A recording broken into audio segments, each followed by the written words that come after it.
السلام علیکم ناظرین، جہازوں کی دوبارہ روانگی سے پہلے لٹیروں کے سردار کے سوا باقی تمام قیدیوں کو دلیپ سنگھ کے جہاز میں منتقل کر دیا گیا۔ زبیر نے دلیپ سنگھ سے تاکید کی کہ جب تک ان کی سزا کا فیصلہ نہ ہو ان کے ساتھ بدسلوکی نہ کی جائے۔ ڈاکوؤں کے سردار کو اس کے ساتھیوں کی نیک چلنے کی ضمانت کے طور پر زبیر نے اپنے جہاز پر ٹھہرا لیا۔ جے رام نے اپنی بہن کی علالت کے پیش نظر زبیر کے جہاز پر رہنا پسند کیا۔ خالد نے مایا دیوی کو نہید کے پاس پہنچا دیا۔ نہید نے اسے ایک بستر پر لٹا دیا اور عرب عورتیں اس کے گرد جمع ہو گئیں۔ دلیپ سنگھ نے اپنے جہاز پر جانے سے پہلے جے رام سے کہا، آپ کو شاید کھانے کی تکلیف ہو، میں ایک مدت سے مسلمانوں کے ساتھ رہ کر چھوت چھات کا قائل نہیں رہا، ہم سب ایک ہی دسترخوان پر کھا لیتے ہیں۔ میرے ساتھ جتنے آدمی ہیں ان میں سے کوئی بھی ایسا نہیں جو مسلمانوں کے ساتھ نہ کھا چکا ہو، تاہم میرا ایک آدمی جسے میں اس جہاز پر چھوڑ رہا ہوں آپ دونوں کے لیے کھانا تیار کرے گا، اور آپ کے میزبان آپ کی مرضی کے بغیر آپ کو اپنے دسترخوان پر بیٹھنے کے لیے مجبور نہیں کریں گے۔ دلیپ سنگھ نے چند باتیں زبیر کو سمجھائیں اور اتر کر اپنے جہاز پر چلا گیا۔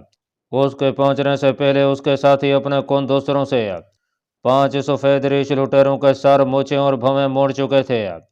ایک ڈاکو جو شکل و صورت سے زیادہ معمر معلوم ہوتا تھا، اس کی صرف ایک مونچھ اور آدھا سر صاف کرنے پر اکتفا کیا گیا تھا۔ نہید اور دوسری عرب عورتوں نے دل و جان سے مایا دیوی کی تیمارداری کی۔ بخار کے لیے نہید سرندیپ سے جڑی بوٹیاں اپنے ساتھ لائی تھی۔ ان کے استعمال سے مایا دیوی 3-4 دن میں تندرست ہو گئی۔ زبیر نے اپنے بازو کے زخم کو معمولی سمجھ کر شروع میں چندہ پرواہ نہ کی، لیکن مرطوب ہوا کے باعث زخم میں تیسرے دن پیپ پڑ گئی اور اسے درد کی شدت اور بخار کی وجہ سے چند دن بستر پر لیٹنا پڑا۔ دلیپ سنگھ کئی بار اپنا جہاز چھوڑ کر اس کی تیمارداری کے لیے آیا۔ علی، خالد، ہاشم، نہید اور دوسری عرب عورتوں کو ہر آن اس کی حالت سے باخبر رکھتے۔ جے رام ہر وقت اس کے پاس بیٹھا رہتا۔ مایا دیوی ایک عورت کی ذکاوت کی بدولت نہید کے مغموم اور پریشان رہنے کی وجہ سمجھ چکی تھی۔ وہ اپنے بھائی کی موجودگی میں بھی کبھی زبیر کو دیکھنے آتی اور واپس آ کر اشاروں اور عربی کے چند ٹوٹے پھوٹے الفاظ میں، جنہیں وہ دن رات عرب عورتوں کی صحبت میں رہ کر یاد کر چکی تھی، نہید کو تسلی دیتی۔ ایک شام زبیر کی حالت قدرے مخدوش تھی۔ دلیپ سنگھ آیا اور زخم کی مرہم پٹی کرنے کے بعد چلا گیا۔ رات کے وقت مطلع برآلود تھا اور ہوا تیز تھی۔ ملاح اپنی اپنی جگہ پر متعین تھے۔ جے رام، خالد اور علی زبیر کی تیمارداری کر رہے تھے۔ عرب عورتیں عشاء کی نماز کے لیے اٹھیں اور مایا دیوی اپنے بھائی سے زبیر کا حال پوچھنے چلی گئی۔ جب نہید نماز سے فارغ ہو کر زبیر کی صحت کے لیے دعا کر رہی تھی، خالد نے آ کر بتایا کہ زبیر بے ہوش ہے۔ ایک عمر رسیدہ عورت نے کہا، ہمارے تمام آدمی آندھی کی وجہ سے جہاز پر مصروف ہیں، ہمیں ان کے پاس ضرور جانا چاہیے۔ تمام عورتیں اٹھ کر زبیر کے پاس پہنچیں۔ مایا دیوی نے انہیں دیکھ کر اپنے بھائی کی طرف اشارہ کیا اور وہ اٹھ کر باہر نکل گیا۔ جے رام نے کئی راتیں آنکھوں میں کاٹی تھیں۔ وہ باہر نکلتے ہی جہاز کے ایک کونے میں لیٹ کر گہری نیند سو گیا۔ آدھی رات کے وقت زبیر کا بخار قدرے کم ہوا اور نہید اور مایا کے علاوہ باقی عورتیں اپنے کمرے میں چلی گئیں۔ خالد اور علی وہیں لیٹ گئے۔ رات کے تیسرے پہر زبیر نے آنکھیں کھولیں اور شمع کی روشنی میں مایا دیوی اور نہید کو دیکھ کر پوچھا، آپ یہاں جائیں آرام کریں۔ نہید کا مرجھایا ہوا چہرہ خوشی سے چمک اٹھا اور اس نے سوال کیا، اب آپ کیسے ہیں؟ میں اب ٹھیک ہوں، مجھے پانی دیجیے۔ مایا دیوی نے اٹھ کر سراہی سے پانی کا پیالہ بھرا۔ زبیر نے پانی پی کر نہید سے کہا، ان کے بھائی نے میرے لیے بہت تکلیف اٹھائی، وہ اب کہاں ہیں؟ وہ باہر سو رہے ہیں، آپ بھی جا کر سو جائیں، مجھے اب آرام ہے۔ دلیپ سنگھ کے نئے مرہم نے بہت فائدہ کیا ہے۔ چند دنوں کے بعد زبیر چلنے پھرنے کے قابل ہو گیا۔ عربوں کا خلق جے رام کو بہت متاثر کر چکا تھا۔ زبیر سے اس کا انس انتہائی درجے کی عقیدت اور محبت کی حد تک پہنچ چکا تھا۔ ڈاکوؤں کے سردار کو پابند زنجیر رکھا گیا تھا۔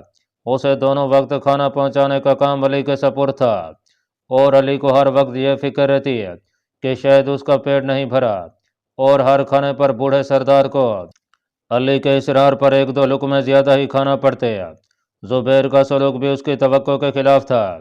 زبیر دن میں 1-2 دفعہ ضرور اس کے پاس آتا،